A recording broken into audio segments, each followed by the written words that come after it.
संसार में सबसे बड़ा पाप क्या है? कोई कहेगा असत्य, कोई कहेगा छल, तो कोई कहेगा लालच। नहीं, संसार में सबसे बड़ा पाप है नारी का असम्मान, नारी का मान भंग कर। क्योंकि ये अपराध केवल नारी के शरीर को ही नहीं, उसके मन और उसके आत्मा पर भी प्रहार करती है। फिर प्रश्न ये उठते हैं कि जिसने भी ये अपराध किया है उसे दंड क्या दिया जाए। फिर कोई कहता है शारीरिक पीड़ा, कोई कहता है मृत्यु दंड। किंतु इस अपराध का दंड निश्चित करने से पूर्व क्या ये जानना महत्वपूर्ण नहीं है कि अपराधी है कौन? अब आप कहेंगे कि सरल सी बात है, वही पुरुष जिसने स्त्री का मान भंग किया। किंतु क्या ये पूर्णतः सत्य है? क्या स्वयं के अपमान के लिए, स्वयं के सम्मान को खोने के लिए कभी कभी नारी स्वयं उत्तरदायी नहीं हो सकती? सोच के देख, सम्मान खोने से बचने के लिए पहले सम्मान की सीमा पर दृष्टि रखना आवश्यक है। रावण सीता का हरण इसलिए कर पाया क्योंकि सीता ने भोलेपन के कारण रावण का उस सीमा को लांघना सरल कर दिया। किंतु अशोक वाटिका में उसी सीता को रावण स्पर्श तक नहीं कर पाया क्योंकि उसने रावण और उसके मध्य में तिनके की एक छोटी सी दीवार बना दी थी। जीवन में ना कहना सीखें। यदि कोई आपके सम्मान की सीमा को पार करने का प्रयास करे तो उसे वही रोकना सीखें।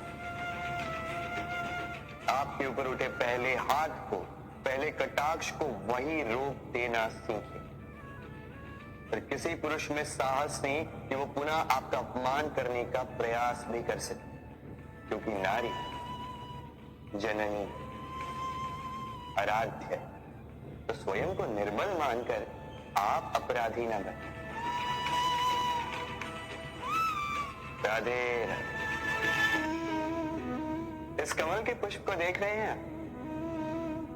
इसकी एक विशेष बात है, जल स्तर कितना भी बढ़ जाए ये पुष्प सदैव जल सतह के ऊपर ही रहेगा। और इसका कारण है इसकी ये नाल। जैसे जैसे जल स्तर बढ़ता है वैसे वैसे ये नाल भी बढ़ती और इस पुष्प को जल सतह के ऊपर रखती। किंतु जब जल स्तर घटता है ये नाल घट नहीं पाती और फिर स्वयं के साथ ही इस पुष्प का भी विनाश कर देती। मनुष्य के साथ भी यही होता है। जैसे जैसे मनुष्य समृद्ध होता जाता है वैसे वैसे उसका जीवन स्तर बढ़ता जाता है, उसकी अपेक्षाएं, उसकी आवश्यकताएं बढ़ती जाती। किंतु जब संपन्नता घटने लगी उसकी आवश्यकताएं कम नहीं हो पाती और फिर इसी कमल की भांति मनुष्य भी टूट जाता है। तो फिर क्या करें? क्या किया जाए इस परिस्थिति में? जीवन स्तर बढ़ाना छोड़ दे? कदापि नहीं। किंतु जीवन स्तर बढ़ाने के साथ साथ ही अपनी आत्मशक्ति को सुदृढ़ करें। संकट का समय आने पर आप अपना जीवन कैसे व्यतीत करेंगे इसका अभ्यास करें, क्योंकि जीवन स्तर और जल स्तर तो घटते बढ़ते रहेंगे। ये आप पर निर्भर करता है कि आप इन दोनों के बीच का तालमेल कैसे सुनिश्चित करते हैं। राधे राधे। इस हीरे को देख रहे हैं आप? लाखों करोड़ों वर्षों तक धरती के गर्भ में रहने के पश्चात ये इतना कठोर बनता है। किंतु जब खान से निकाला जाता है कोयले की ही भांति होता है, श्वेत, कठोर, निस्तेज। किंतु जब इसे तराशा जाता है तब इसे तेज प्राप्त होता है और तब ये अपना मूल्य बढ़ाता है। संसार में मनुष्य के साथ भी यही होता है। मनुष्य की बुद्धि, मेधा, अनुभव उन वर्षों के कारण नहीं बढ़ती जो वर्ष हमने हमारे जीवन में व्यतीत किए। बल्कि उन क्षणों से निखरती है जब हमने कठिनाइयों का सामना किया, चुनौतियों का सामना किया, संकटों का सामना किया, छल और पीड़ा से। इसलिए यदि आपके जीवन में आपके सामने संकट है, चुनौतियां आए, पीड़ा आए, तो उसे भयभीत मत होइएगा, उसका स्वागत कीजिए, क्योंकि यही परिस्थितियां आपको वो अनुभव देगी जो आपको प्रबुद्ध करे। राधे राधे।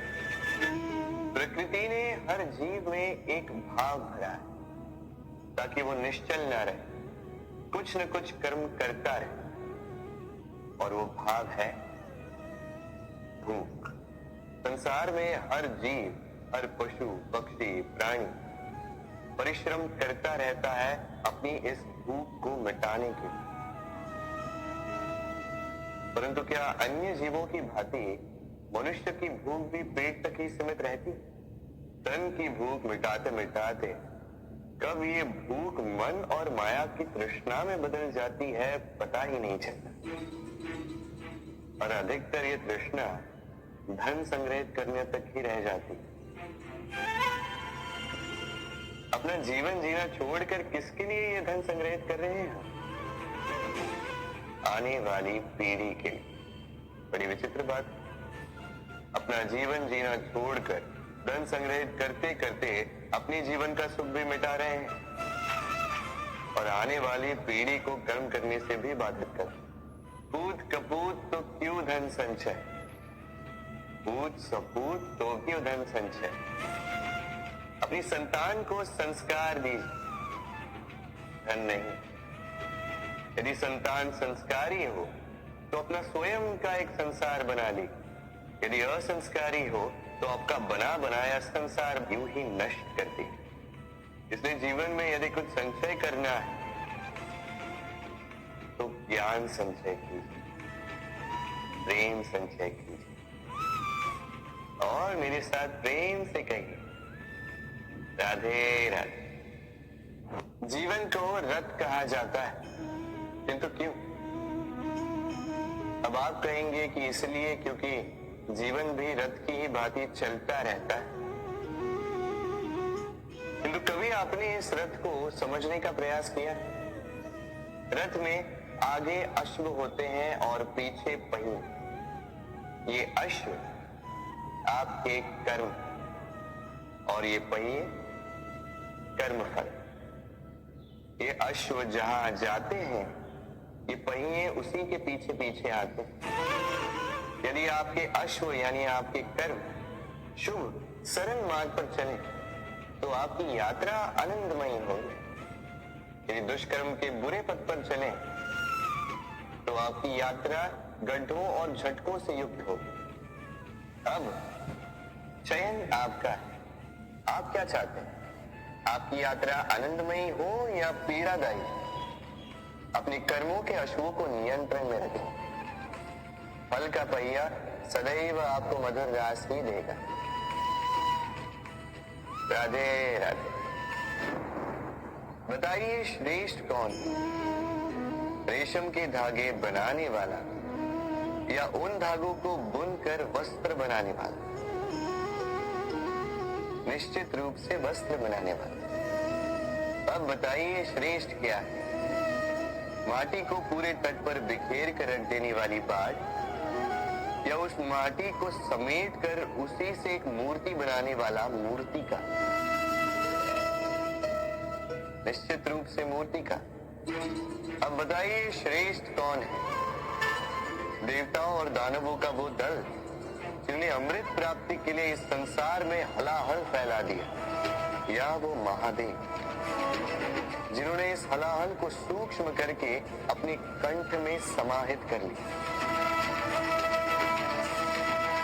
निश्चित रूप से महादेव श्रेष्ठ। इसी प्रकार संसार में छोटी छोटी बातों को बड़ा करने वाले श्रेष्ठ नहीं होते, क्योंकि छोटी छोटी नोकझोंकों को द्वंद्व में परिवर्तित करना बड़ा ही सरल। किंतु श्रेष्ठ सदैव वो होता है जो बड़े से बड़े युद्ध को समझौता बनाकर समाप्त कर दे। राधे राधे।